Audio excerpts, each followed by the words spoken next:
Hi everybody, Josiah here, also known as Chilling Silence, and today I'm going to show you some of the fun that we've been having with Digi Assets. So this was started by Twitter user DigiByte Platz as a bit of a fun way to get people going and started off with Digi Assets. So this is basically hot potato. Now if you want to participate, I'll include a link in the description below for you to go along and post your address.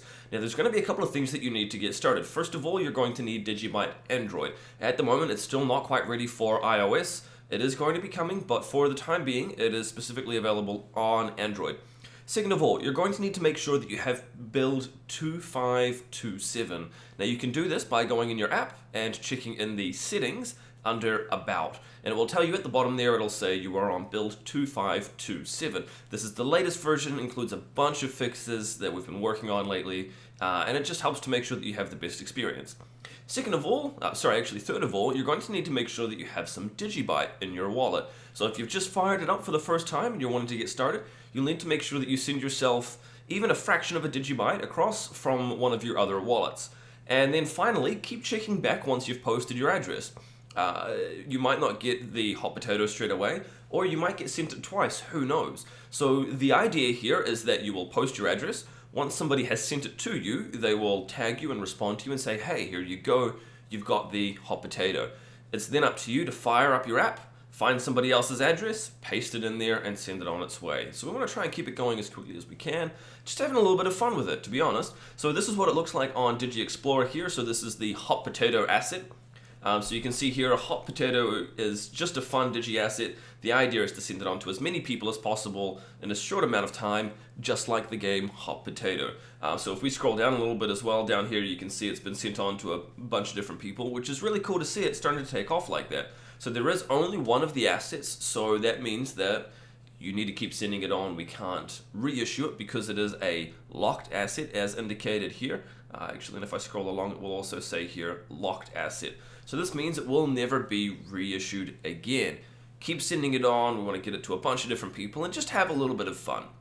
Now, speaking of Digi Assets though, if you do want something that you can keep for yourself as a bit of a collectible, what you can do is go here and check out Amon Unlimited's DigiByte Cut It Out commercial. Now, this is a really cool commercial that I actually worked with him on several months ago, and it's a really great way of explaining why DigiByte is fantastic for payments.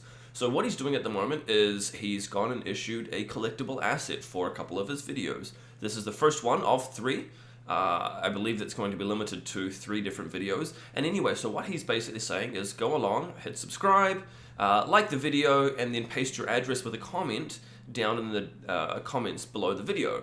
What he'll do is he'll go through, he'll send you this collectible asset, you'll get it on your wallet, and you can just keep it, show it off. A little bit of bragging rights maybe down the future that you were here at the start of Digi Assets.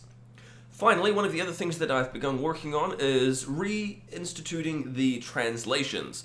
So we've got a bunch that's going to need to happen with the likes of Dandelion now being in the Android and iOS wallets, and we've also got Digi Assets. So we're kind of trying to finalize some of those strings that are going to need to be translated.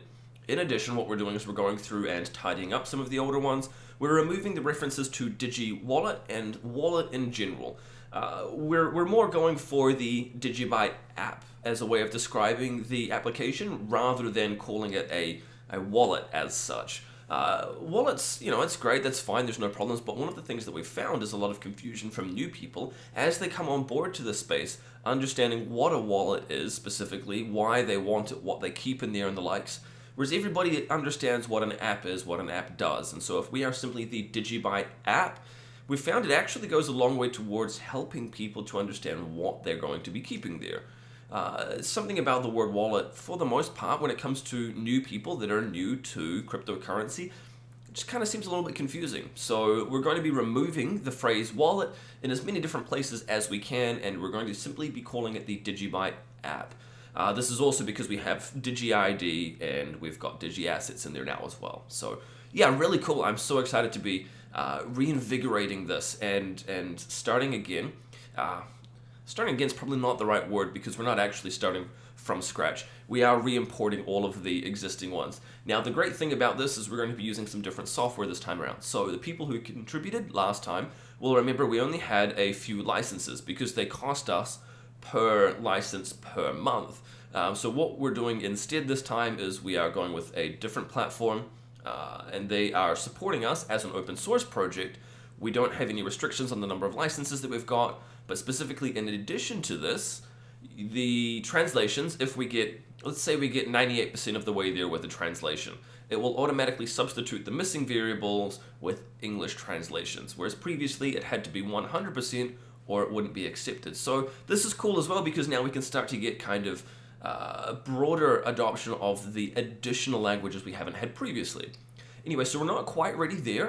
What I'm doing at the moment myself is going through and importing all of the old ones and things. It's taken a lot of time. We're also going through and reviewing them before we get people to come along and update their translations or to make new translations for new languages. So anyway, I hope you've enjoyed this video. I hope you've learned a thing or two. If you do have any questions, feel free to sing out in the comment section below. Consider leaving a like or subscribe to the channel if you've enjoyed this. You can reach me on Twitter as well. I'm at DGB_chilling. Otherwise, I'll talk to you in the next video. See you tomorrow. Cheers.